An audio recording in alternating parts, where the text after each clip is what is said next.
Thank you, Pastor Samuel Kim.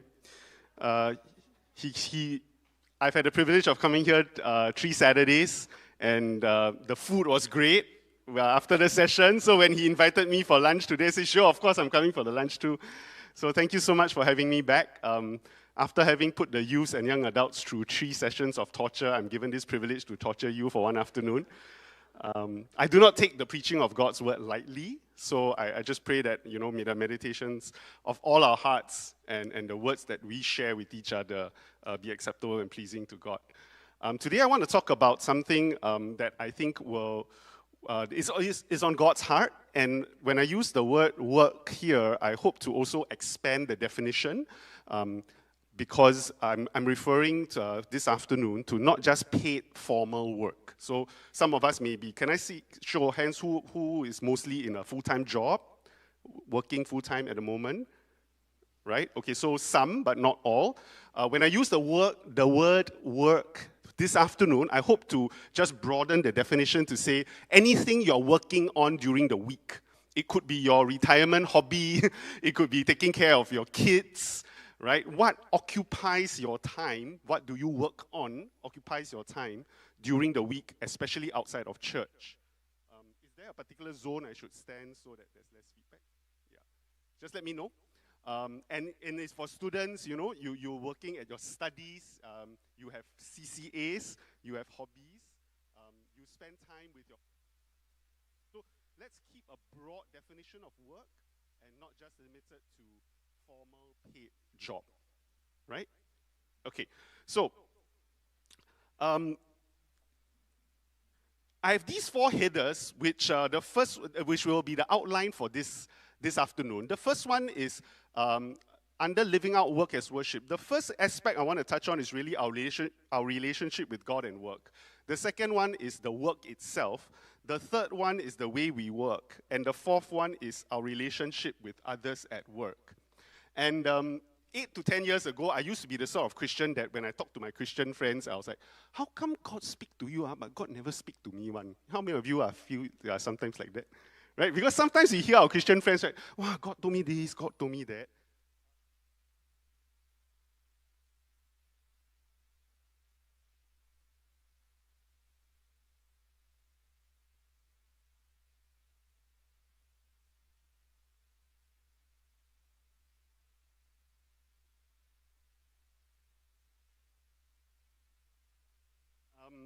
Back in 2018, I told this story earlier. Back in 2018, there was one day I was going for a run, and God gave me these 4 headers.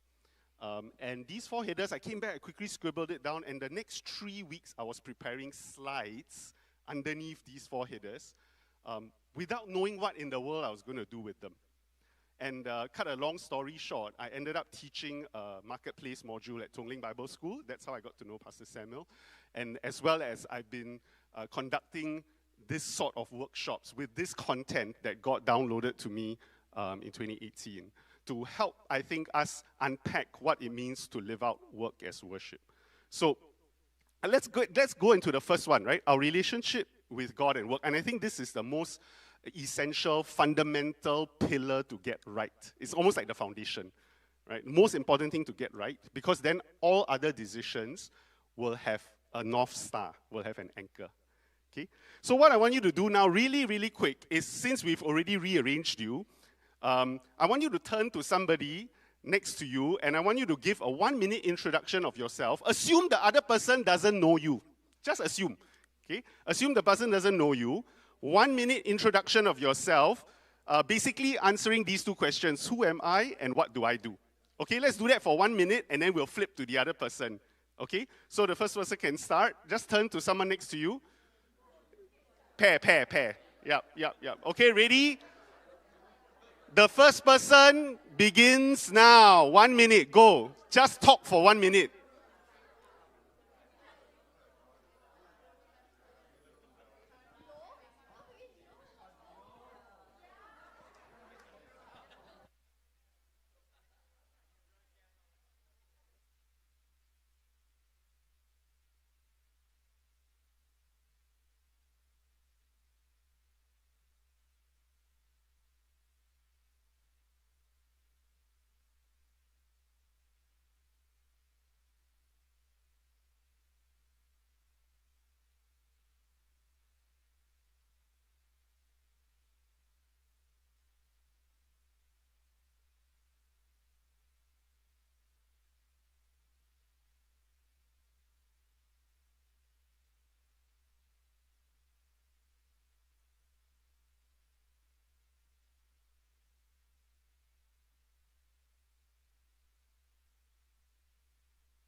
Okay, 30 seconds.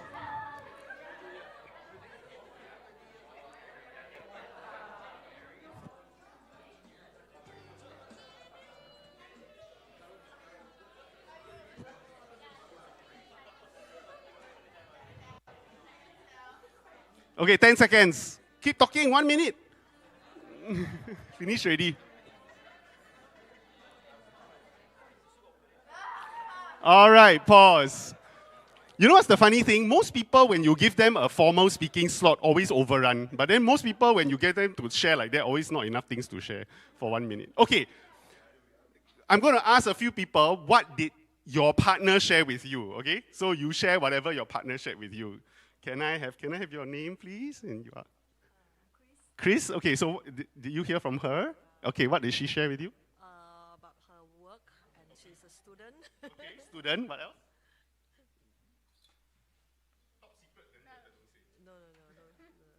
Yeah, what did she share? She's school student currently in internship. Internship and Okay. In a marketing institute of Singapore. Marketing school. yeah, okay. and what she do, and then she sometimes to work late. Okay. Yeah. Okay. So the who am I? There's this student answers the question, who am I? What do I do? Internship, marketing institute of Singapore. Okay, somebody else, somebody that I don't really know that. Sir, ma'am? Okay. You don't? Okay, I don't want to go to that topic. A bit dangerous. Ma'am, what did you all share with each other? What's your name? Her name? Yeah, mine. well, you're both. Carmen. Carmen and Tara. Kara. Are your sisters? No. Tara. Okay. Did you all share with each other? Yes. Okay. What did she share with you? She works in HSBC. HSC, okay. Yeah. What else? For 1 minute? We got the same jacket, that's all. Got the same jacket? We bought the same jacket. Okay. Okay. All right, thank you. We'll pause there. Thank you so much. Maybe, yeah, for later. Okay. It's okay. Thank you. So the first thing we want to, the reason I ask you this question is because unless you know who you are, you can't really decide what you're going to do. It's one of the big questions of life, right? Who am I and what do I do? And my wife and I are constantly asking ourselves these questions. What do I want to do with my life? So, let me give you a very brief introduction about myself, and I'll tell more of my story later on. But my mission statement is to inspire businesses to be a force for good and to serve and uplift the less privileged in society. And I do that through three things. I do that through consulting work in organizational excellence and project management. So I work with SMEs, charities, nonprofits, social impact projects. Specifically, I do photography for theater shows and actor headshots, and I'll tell you why really shortly. And the third thing I do is teaching and equipping. So sessions like this on faith and work, as well as money and financial stewardship and financial planning. The reason I talked about photography specifically is because my wife is a theater actress. And so I picked up photography for theater shows. She's obviously the lady in both pictures, same person. And today she's finishing up, so she can't be with us today because she's finishing up Pandemonium's Into the Woods production. Today's the final day. Last two shows this afternoon and this evening. And so we are conscious, what we want to, for my wife and I, we are conscious that we are stewarding God's gifts to us. Three elements that I'm trying to steward that God has given me: my time, my talents, and my money.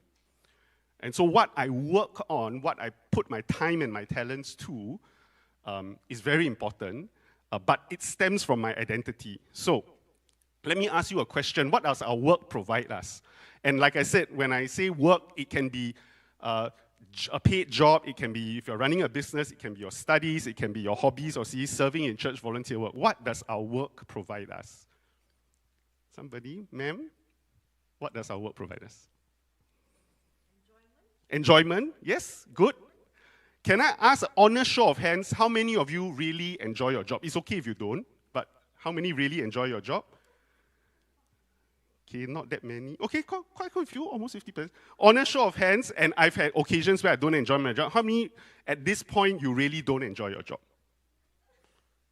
Nothing to be shy about, right? Yeah, okay, good. Thank you so much, enjoyment. Somebody else, sir? What does our work provide us? Money, okay, good. Very practical, is necessary, right? We all need money to survive. Okay, last one maybe. Sir, what does our work provide us? Sense of worth. Okay, good. So enjoyment, money, sense of worth, sense of significance, sense of fulfillment, right? Great. Our work provides us with this. And so, if I was to look at it from a simple continuum, our work provides us with security on one side. Okay, because I'm looking at the screen, so opposite side. Security on one side and significance on the other side, right?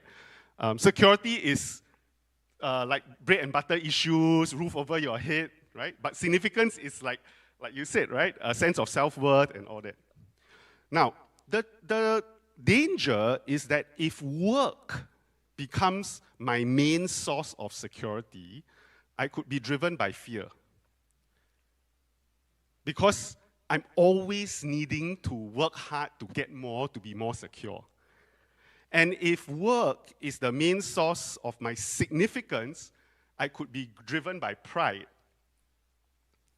Because I'm always wanting more significance. But the Bible reminds us that in Proverbs 3, it says that for the Lord is your security, He will keep your foot from being caught in a trap. So we need to replace our source of security, which is, for many of us, is work, with God. And we need to replace our source of significance instead of work to be from God, because we are told in the Bible that we are made in the image of God, that we are a child of God, we are chosen people and a royal priesthood. In other words, we need to replace God as my source of security and significance. For those of you in the working world, right, formal paid job, it's kind of like God is my ultimate CEO. lah. You know how sometimes we say, oh, I got boss and then I got big boss. Guess what? You got a big boss. God is your CEO. Big boss. So even God is above your current CEO of your company, whatever company you're in, right? Those of us not in formal paid jobs, you still have a CEO. God is still your CEO, whatever you're working on. And I'll share my personal story in a short while, but there's this book called Work Matters by Tom Nelson. And he describes workaholism as this. It's a common form of idolatry. Our entire life centered around it, and our identity becomes centered in it. First, our lives center around it, because we rearrange our lives around this thing that we think is so precious, that will give us security and significance. Then, by doing that, our identity becomes centered in it.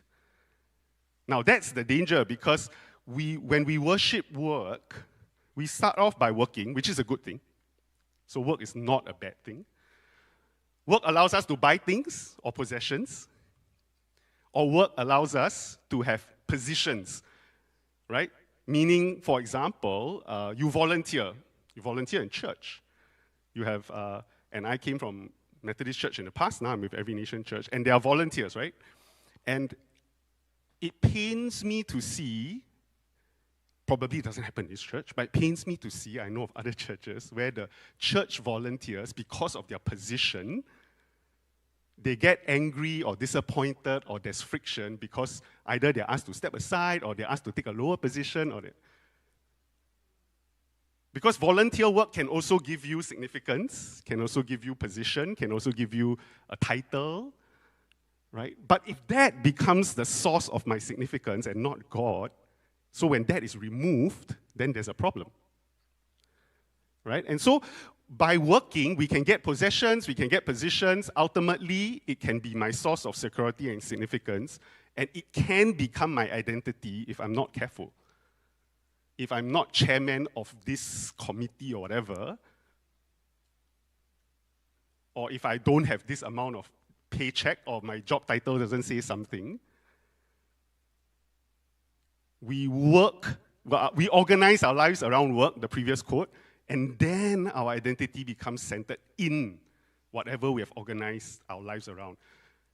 It's actually another way of saying the Bible verse we know so well, that where my treasure is, there my heart will be also. Where I spend my time, my energy, and my resources is an indication of where my heart is. Let me tell you my own story. As Pastor Kim said, I worked on the Sports Hub project for many years, 13 years. I was a junior officer in the government that wrote the idea to tear down the old National Stadium, rebuild it into a sports hub. So I worked on the project total of 13 years till when it was operational. However, in 2013, this was 1 year before opening to the public. So still under construction, 1 more year of construction to open to the public. I experienced major insomnia. I would sleep maybe the first 2 to 3 hours every night, and then wake up in the middle of the night, as I normally do, to go toilet, whatever. But after that, I couldn't go back to sleep during that period of insomnia, because my mind would be buzzing with all the things that needed to be done for the Sports Hub project. And I recognized very quickly that it was work stress that was keeping me up, the insomnia. It became to a point where 4 months of this insomnia, 3 different sleeping pills, more and more powerful sleeping pills, until the last one, my doctor friend said, this one should knock out a horse. It didn't knock me out, right? And it didn't knock me out, so my doctor friend said, you need to take a break from work. That was about 8 months to the opening of the Sports Hub project, and I was in a senior leadership position. And I remember thinking to myself, oh my gosh, yes, I knew, one half of me knew I had to take a break because I couldn't get sleep. I wasn't functioning. But my other half was like, how can I step away from a project at this major time? What will my colleagues think of me? Everyone will think something went wrong with Poh Yu Khing, right? And I remember staying awake at night and still reciting verses like this, Psalms 127. Unless the Lord builds the house, the builders labor in vain. It is in vain you rise up early, stay up late, toiling for food to eat. And I remember thinking to myself, oh God, like I'm building this major project and this is happening to me. So the work stress became insomnia, became mental, physical decline. It became depression very quickly. And during my depression time, the 2 biggest negative thoughts was job security and financial security. Because I was like, oh no, will my CEO take me back? At that time, I didn't have God as my ultimate CEO. I was still looking to my earthly CEO. Will my CEO take me back? I cannot go back and work in this industry. Everyone knows that I had to drop out of this major project halfway through, critical period, 1 year to the opening. And it didn't make sense on the financial security side as well, because I had 10 years of savings for living expenses. 10 years worth of living expenses as savings. So it didn't compute, right? And I was reciting verses like we know so well. Matthew 6, do not worry about your life. Look at the birds of the air. Do not worry about tomorrow. I had head knowledge, but something in my soul wasn't at rest. Cut a long story short, I eventually went back to work. Slowly started 3 days work. That was 6 months to the opening of Sports Hub. 3 days a week, it was fine. Then I went back to full 5 days a week. I worked on it for another 1.5 years into operations.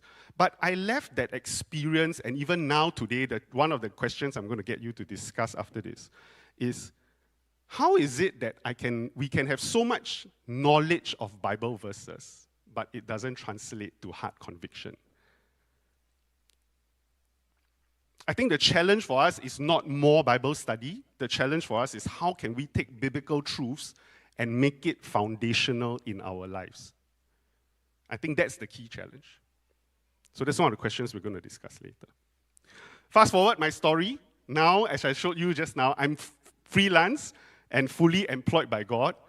Praise God, because now I have no job security and no financial security, and I can sleep at night. Right? So this first section, what I would like us to think about is that really don't let our work define us.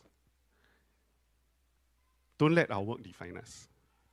Sometimes we do something, we put our heart and soul into it, and that starts to be more important than the original purpose, or that starts to be more important than God. My full testimony you can read in the Saw and Light article. And slowly, God is shifting me from self-sufficiency to God dependency. I'm very type A, I'm very self-sufficient one. When I was dating my wife, right, she was ready to get married. I wasn't ready because I was like, I think I'd prefer to be a bachelor, very self-sufficient. But I think God is shifting my heart. And I'm trying to process each day. It's a continuous journey of meditating on this verse and asking God, what does it mean, God, when you say, if I seek first your kingdom and your righteousness, all these other things, the not so important things, but necessary sometimes, will be added to me as well. So I say, God is my source. God should be my source of security and significance. And if I have this, then really I have nothing to prove, nothing to lose, nothing to hide. Right? If you're wondering why I'm going a bit fast, because normally I teach the 4 headers, normally I teach it in 2 separate sessions of 2 hours each. So Pastor Samuel Kim tells me you're very, very quick to catch things one, so we give you the crash course version, you can catch it already, right? So I'm covering a lot. I'm going to pick out a few key points from each of the 4 sections, right? So the key point here is this. The gospel should affect everything, but nothing should affect the gospel. My interpretation of what Crawford Laureate says is this. Most of us, as Christians, the Christian identity is one part of our identity. Right? We have the finances, we have the serving, volunteering in church, you may have a position in church, you have your hobbies, you have friends, family, you have your work, studies, job title, and then you are a Christian. It's one part of our identity. I don't think that's what God wants.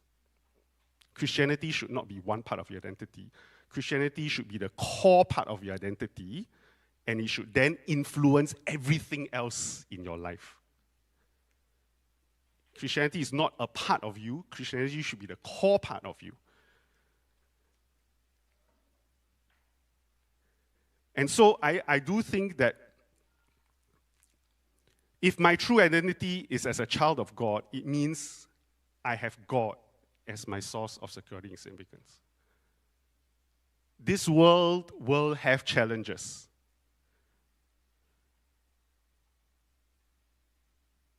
If you are investing, stock market can go up and down. If you have children, sometimes your children may get into trouble or whatever. If you have a job, you may get retrenched from your job. My mother was retrenched from her job.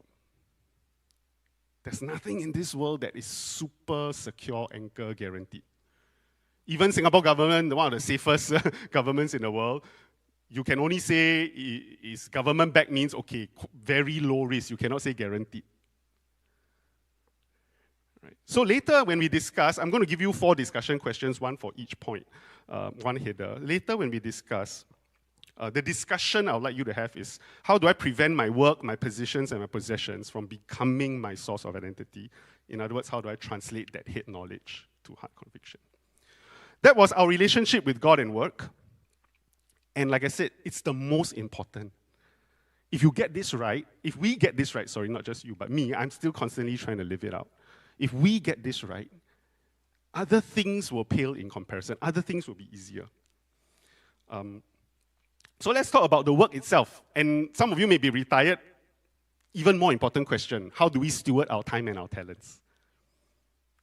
Right? The work itself, the job, the task, the product, the service, how do you steward your time and your talents every day of the week, even if you are not in a formal paid job? The creation mandate in Genesis 1:28 says that God commanded man to be fruitful and multiply, to fill the earth and subdue it, have dominion over all the fish of the sea, birds of the heavens, and everything living that moves on the earth. What is the modern version of the Garden of Eden?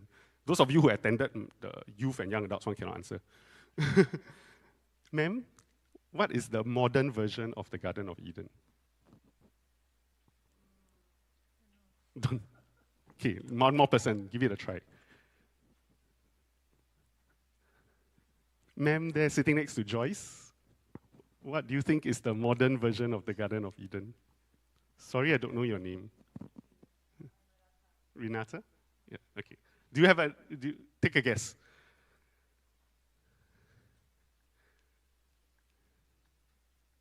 No idea?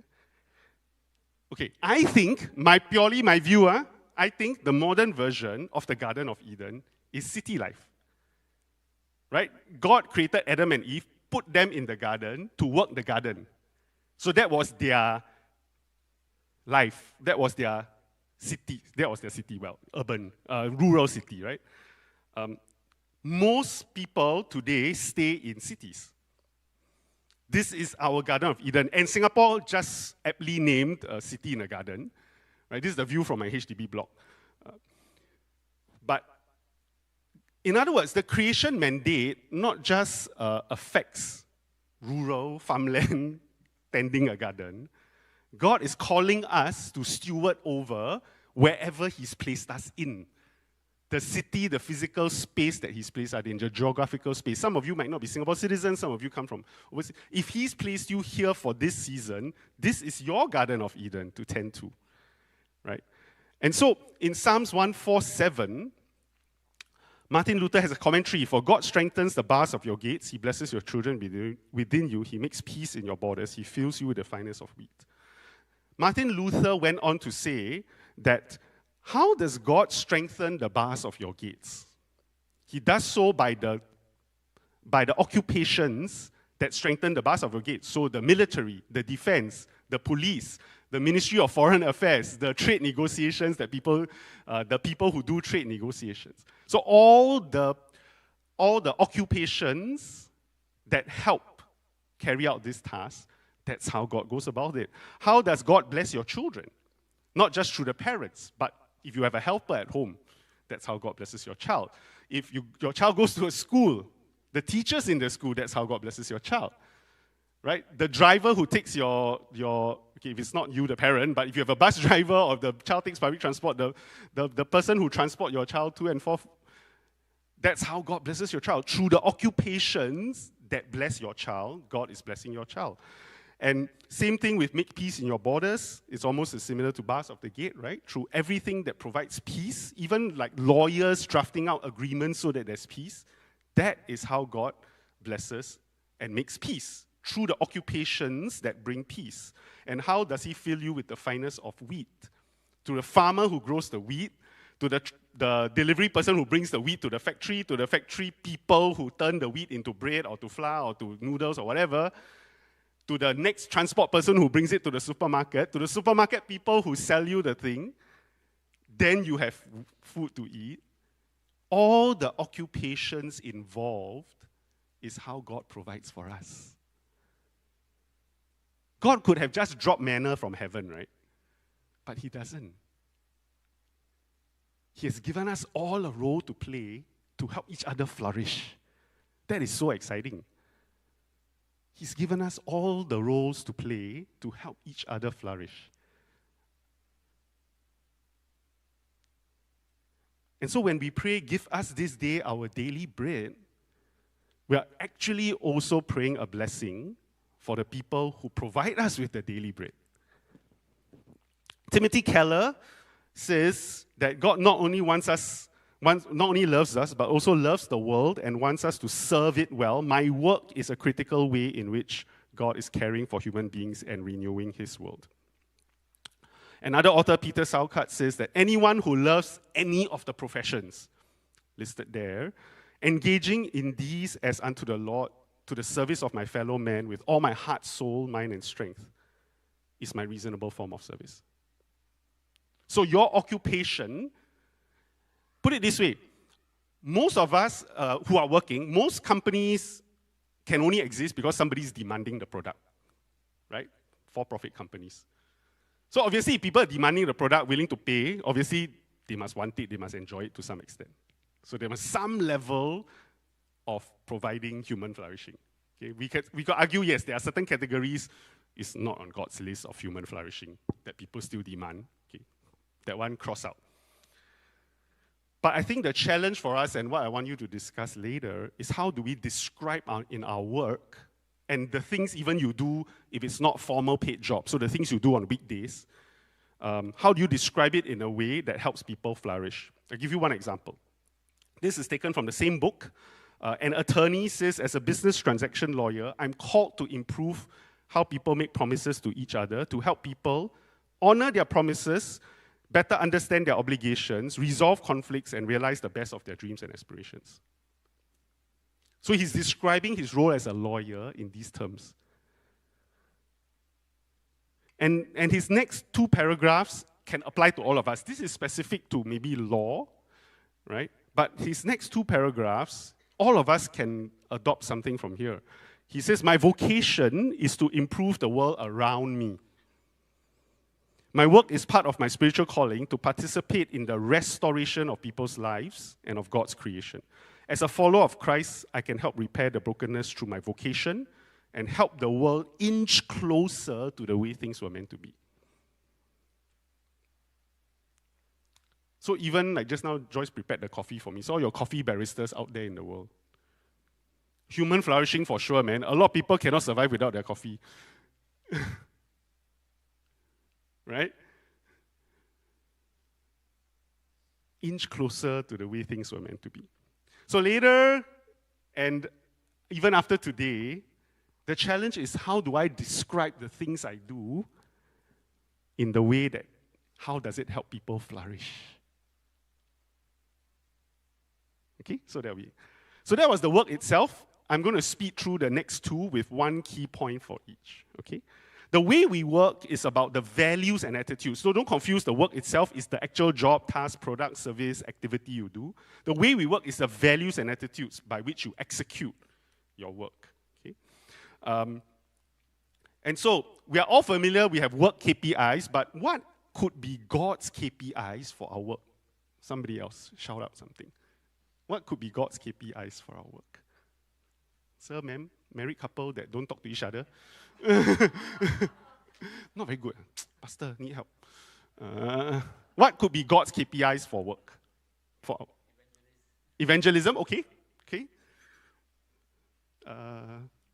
Two ladies there. All look down. Those look down now. Look at you. What? Stewardship.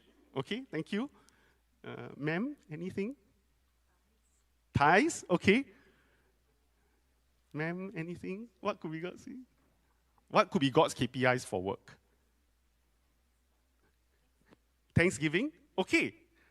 So, you know, for those of us in formal paid jobs, right, got KPIs, key performance indicators, okay? But if God is my ultimate CEO, I got to think of what is God's KPIs for me. So one example of could be God's KPIs is Colossians 3:23. Whatever you do, especially those of you who say just now, I don't really enjoy my job currently. Whatever you do, work at it with all your heart as working for the Lord, not for human masters. Even at this point, if you don't enjoy your job. Even at this point, if you feel it's not fair. God is asking us to work at it with all my heart. Let me show you a nice video clip. I love this clip. The youth and young adults have seen it.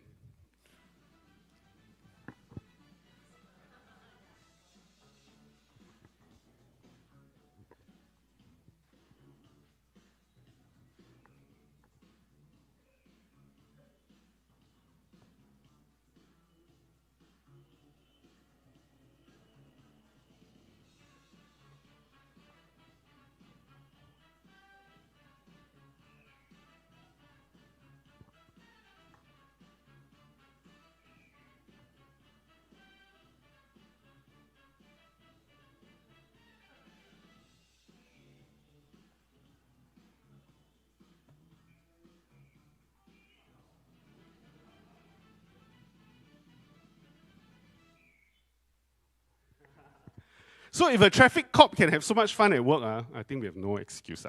Hard work, hot sun, dangerous, can get banged down and he's got time to dance. Yeah. Martin Luther King Jr., different Martin Luther from just now, says, if it falls on your lot to be a street sweeper, this one I have to say slowly because the words are very challenging. Sweep the streets like Michelangelo painted pictures, like Shakespeare wrote poetry, like Beethoven composed music. Sweep streets so well that all the host of heaven and earth will pause and say, here lived a great street sweeper.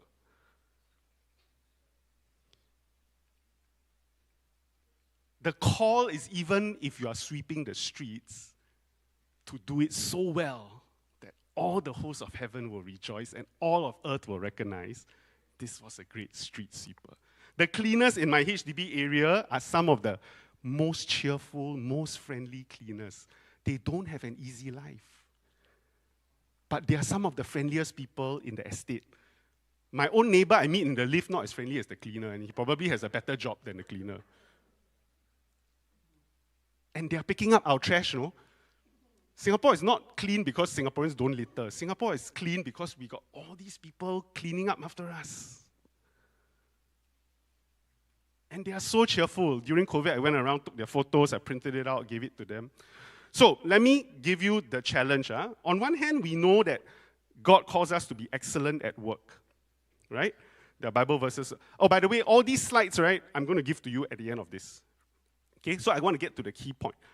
On one hand, we know God calls us to be excellent at our work, do it well, do it with all our heart. But on the other hand, we know there are other Bible verses that talk about love, patience, forgiveness, kindness, right? So in Micah 6:8, it says to act justly and to love mercy and to walk humbly before God. That is what God requires of us.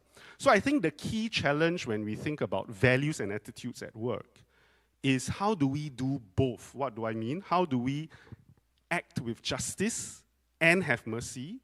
How do we have excellence and compassion? How do we be disciplined but yet exercise forgiveness? How do we achieve the task but yet care for the people? I think God is asking us to do both as Christians. In the working world or in anything you do or even in volunteering in church, it's easy to go and chase after the task and then trample on people in the meantime. On the other hand, some people are so caring about people, the task never gets done. Maybe also not good lah.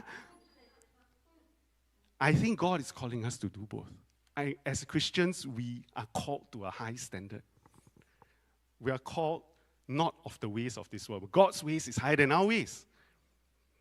So I worked during COVID 2020. I volunteered in one of the swab isolation facilities, taking care of the migrant workers. And that's me standing there facing the camera on the first day of operations of this facility.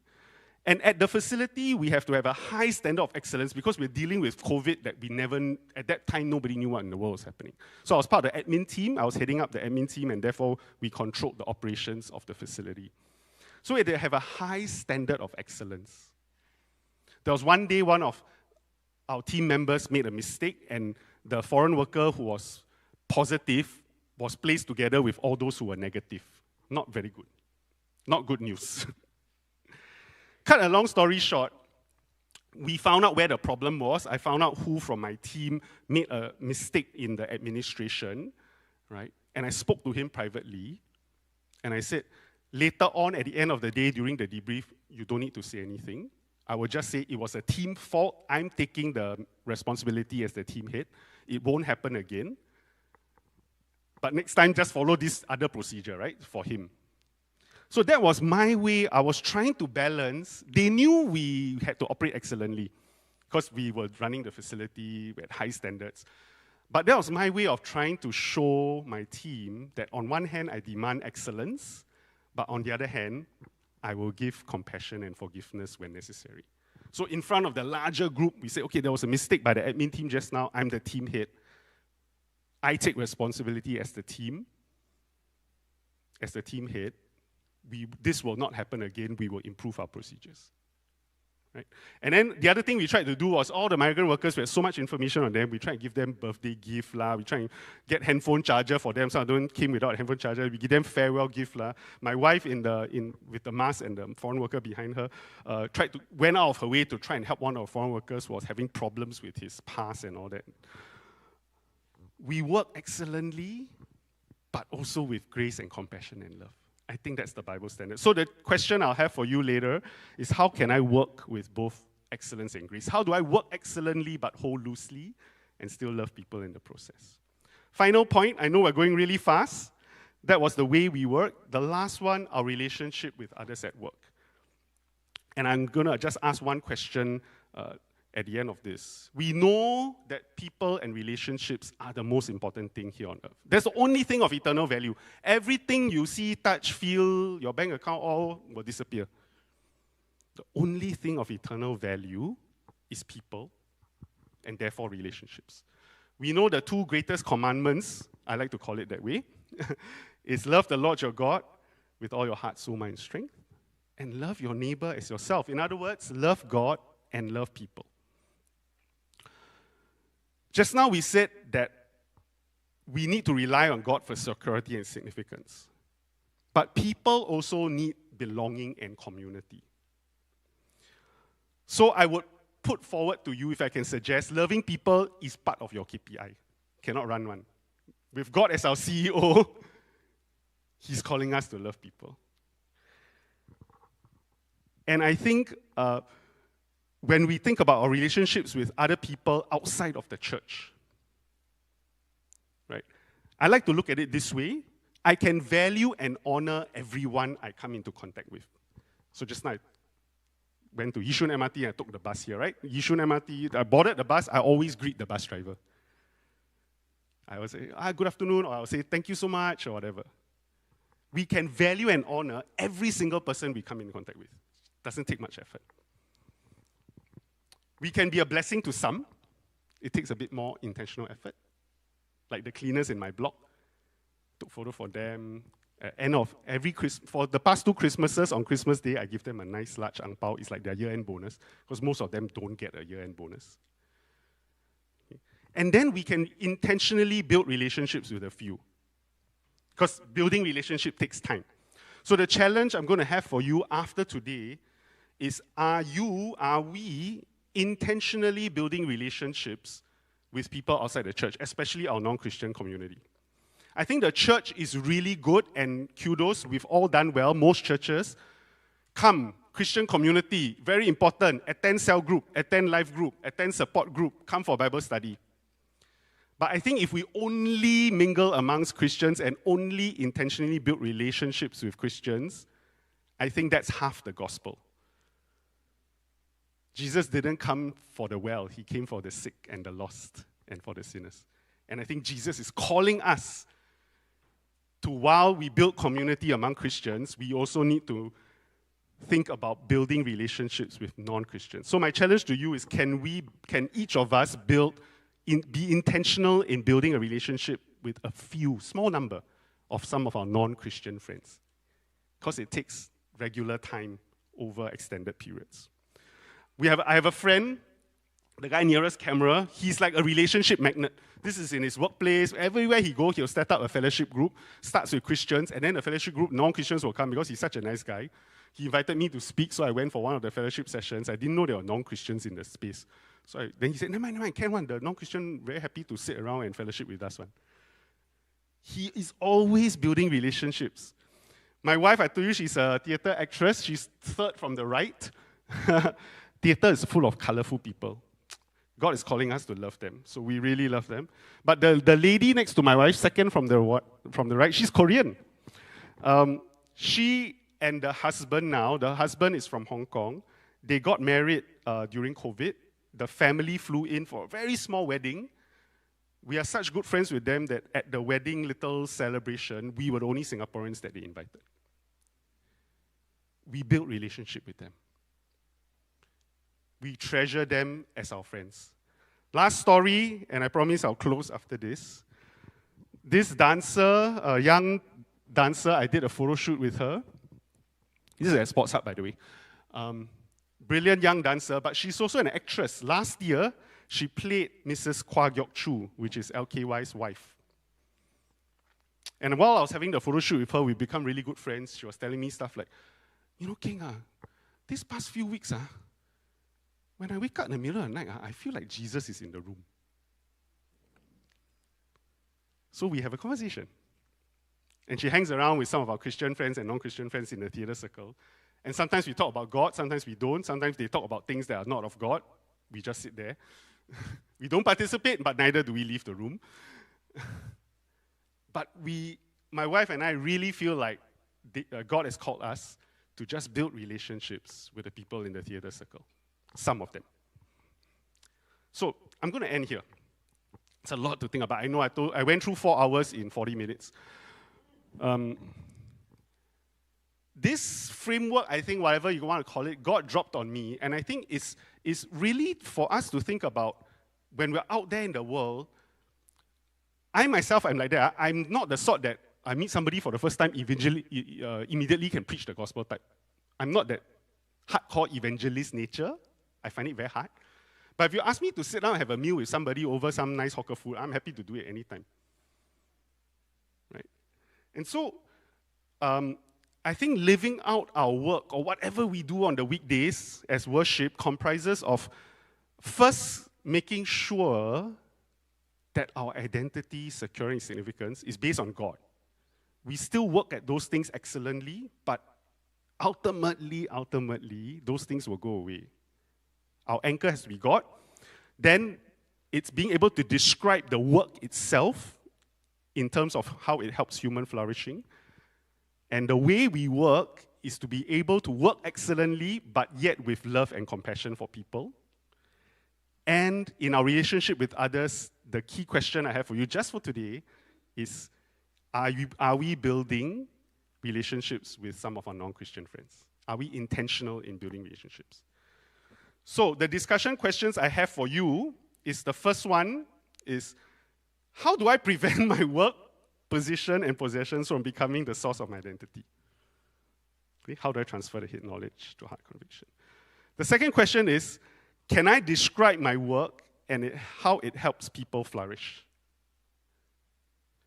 The third question is, how can I work with both excellence and grace?